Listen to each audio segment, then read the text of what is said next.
Part of the design that will make this boat a true mullet is how the compartments are made. That's actual usable storage, just like any major fishing boat. But what if that major storage actually turned into furniture if you had to just do that? Within a minute or so, you could turn that large base into a really comfortable sofa that'll fit 6 people on each end. And when you don't want to do that and you need to use it for sporting activities, take it all off and just pack all that back in there. The time for standing on the pontoon furniture and almost falling off is over.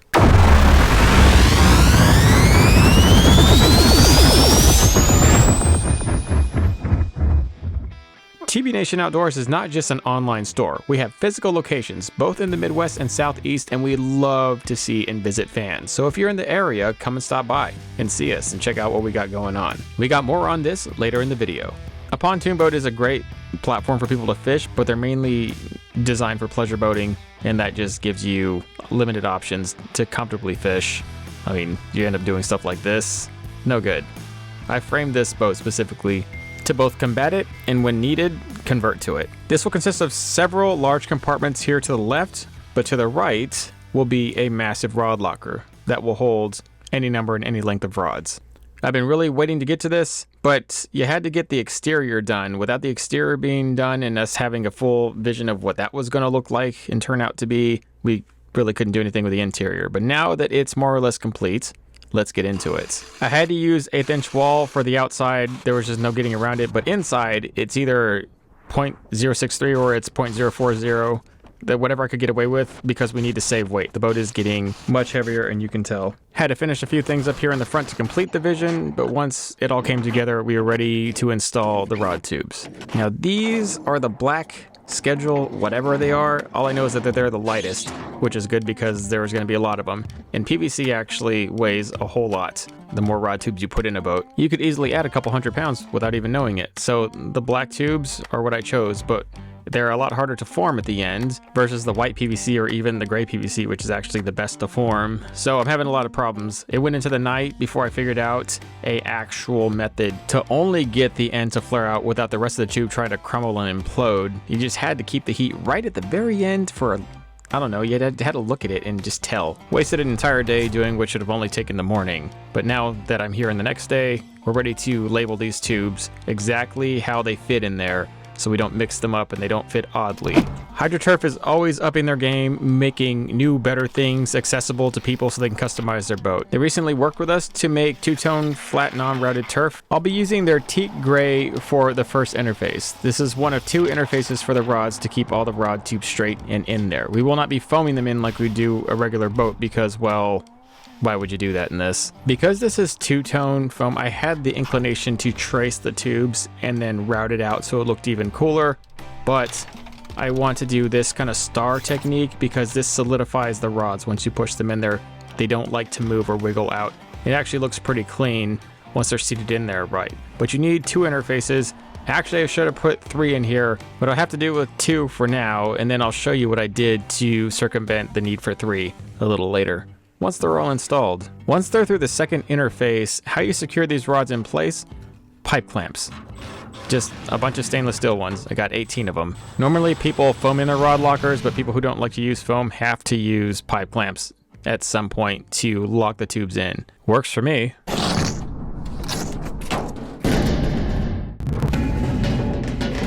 We're using 0.063 aluminum siding here, only because 0.040 I think is a little too flimsy to attach stuff to. I like 0.040, like inner walls like that, that's 0.040. That's just gonna sit there and be a non-structural wall.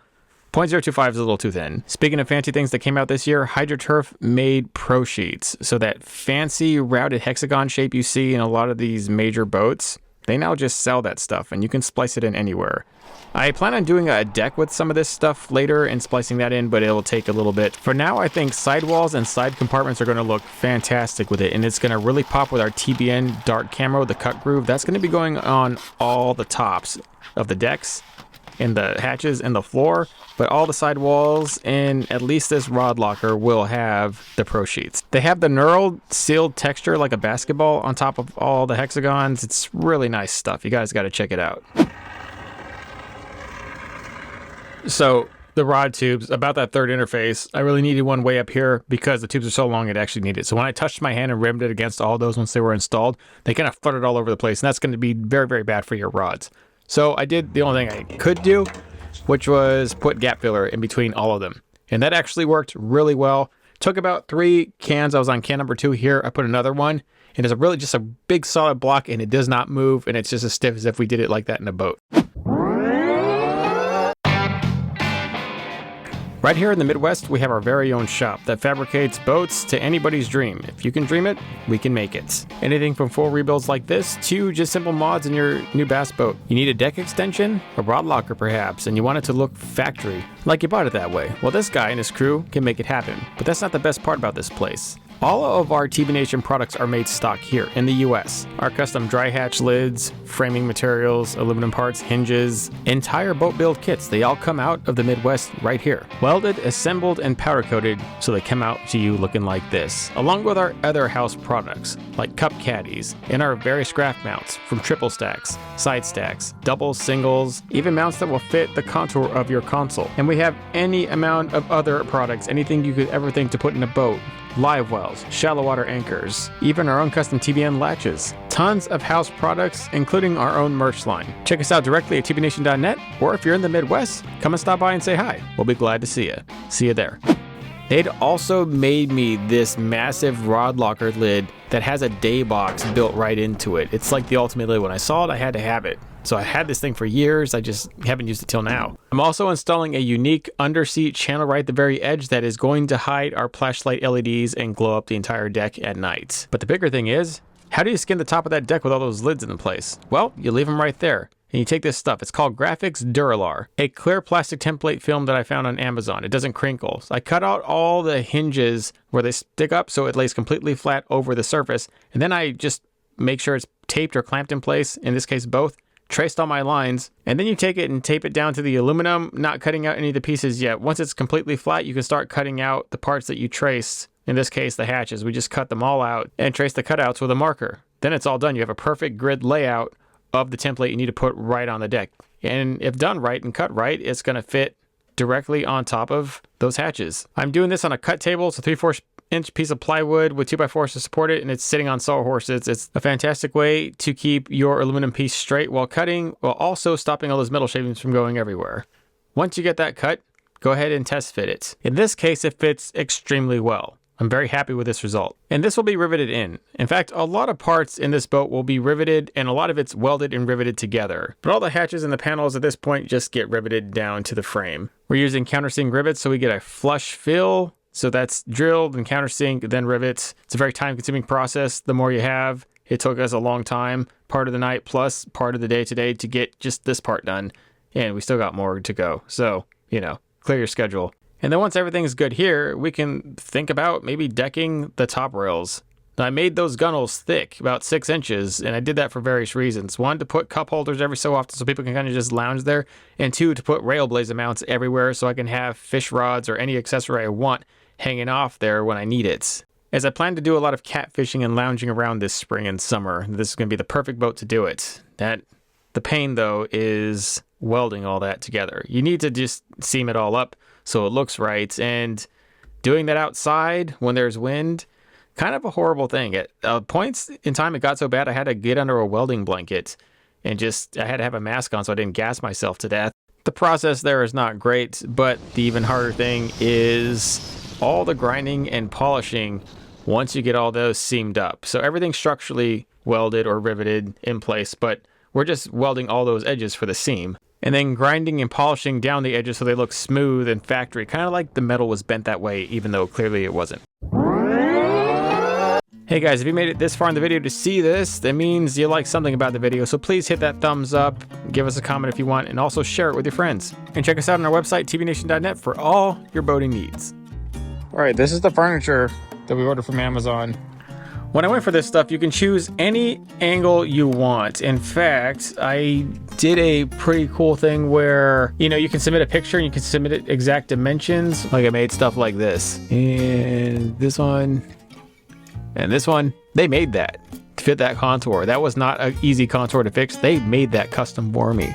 and I had them make them 2 inches thick. I wanted it to be thick enough to where it was going to be comfortable. I thought 1 inch was going to be too thin. You might as well not even have it. 3 inches is what you really want, but 2 inches is like, it could be thicker, but at least it's, you know, rollable. You can go ahead and customize your size now. You can see their stock sizes. You can do however you want to do it. There it is, the custom size. Length, inch, thickness, it gives you all that. It gives you waterproof. You can even make them fancy with stitching. You can get extra stuff. You can get extra covers too, because obviously because these are one-of-a-kind covers, you may really want to spring for the extra coverage. You can get gray non-slip. You can make them any dimension you need. For irregular shapes, you must upload a size blueprint, which is what I showed you earlier. Put your notes in there. They pretty much essentially sent me everything exactly how I wanted it. I just took a little time to make sure it was all okay, and then ordered it, and I got it in the mail. It was a bit expensive though, I will tell you, to get it all done. I spent, I think, over $1,000 with all the pieces included, and then all the extra covers and the custom sizing and making sure the stuff was like water resistant or outside resistant. It was a little bit of money, but all furniture is expensive. So when I'm just trying to entertain family and they just want a place to sit, like my son is doing right here, like we can just bust these out, and like 3 people to one of these seats. You can sit like, I swear you can sit like 6 people. 5 comfortably, 6 tightly. You could fit 12 people all up here in the front. That's not going to include the back here, which is still raw, but we'll be getting to it. One thing is missing, I think maybe some cup holders. I'll probably put one there. I figured that probably will come. We'll make a thing there. I might get some koozies or some cup caddies and stick them in here. I got some things come in here. I might just make a caddy. I don't know, but it'd be real nice right here, but then it'll look funky elsewhere. It'll just kind of look like a void there. Maybe we'll put some here. Just depends if we can find some short ones. It would just look weird. Believe it or not, that was all the easy part. Now we have to worry about the real issue. Making the back lounge to make this boat a true mullet. Otherwise, it's just another fishing boat. The wife has to be entertained. Otherwise, it's going to be like, are you done yet? I have to go to the bathroom. Can we go ashore? Yeah, I ain't putting up with any of that BS anymore. But that's not even the worst thing. The biggest problem about this boat is not the boat itself. It turns out it's the trailer. It's a piece of crap.